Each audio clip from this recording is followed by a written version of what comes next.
of Congress. His response, it's possible. Jeff? All right, Chip, thanks very much for the lame duck session. Possible. Jeff? All right, Chip, thanks very much for the lame duck session. Lame duck session is going to be the lame duck session. All right, Chip, thanks very much for the lame duck session. Possible. Jeff? All right, Chip, thanks very much for the lame duck session. Lame duck session is going to... All right, Chip, thanks very much for the lame duck session. All right, Chip, thanks very much for the lame duck session. Possible. Jeff? All right, Chip, thanks very much for the lame duck session. Lame duck session is going to be the lame duck session. All right, Chip, thanks very much for the lame duck session. Lame duck session is going to be very interesting to watch. The lame duck. Possible. Jeff? All right, Chip, thanks very much for the lame duck session. Possible. Jeff? All right, Chip, thanks very much for the lame duck session. Lame duck session is going to be very the lame duck session. Lame duck session is going to be very interesting. The lame duck session. Lame duck session is going. All right, Chip, thanks very much for the lame duck session. All right, Chip, thanks very much for the lame duck session. Lame duck session is going to be the lame duck session. Lame duck session is going to be the lame duck session. Possible. Jeff? All right, Chip, thanks very much for the lame duck session. Lame duck session is going to be very interesting to watch here. Chief Congressional Correspondent Nancy Cordes is with us, as well as Dan Senor, Senior Advisor to the Romney-Ryan campaign, to Senator-elect Romney now, Dan, yeah. So the president sort of reached out last night, also reached out today. Then we saw what Nancy Pelosi had to say.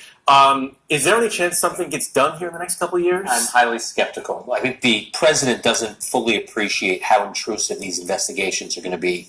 There's a number of committees that have oversight, the subpoena powers they have to subpoena documents, to subpoena any official in the administration they want. They're going to start going into the bowels of a range of different agencies. And when he says there'll be a little investigating, we'll do some, they'll do some, this is highly intrusive. The base of the Democratic Party wants this.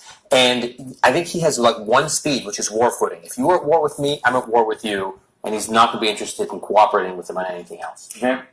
Go ahead. I think that Dan's absolutely right. You always have to assume that Congress won't get something done, but Democrats are arguing they can walk and chew gum. They say Republicans had no trouble investigating the Obama administration and still trying to work with President Obama to, let's say, cut government spending. And they say that they can do the same thing and that these presidential threats are empty threats. They say he needs to show a record of accomplishment 2 years from now, so he's going to be compelled. Watch her little smirk at the end.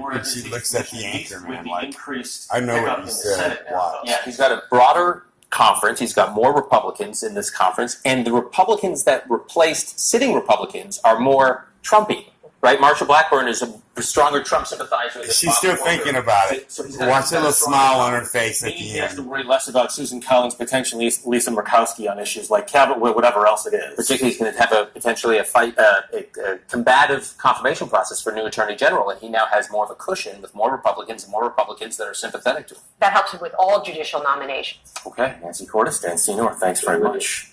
Coming up next here on this expanded edition of the CBS Evening News, Suburban Switch.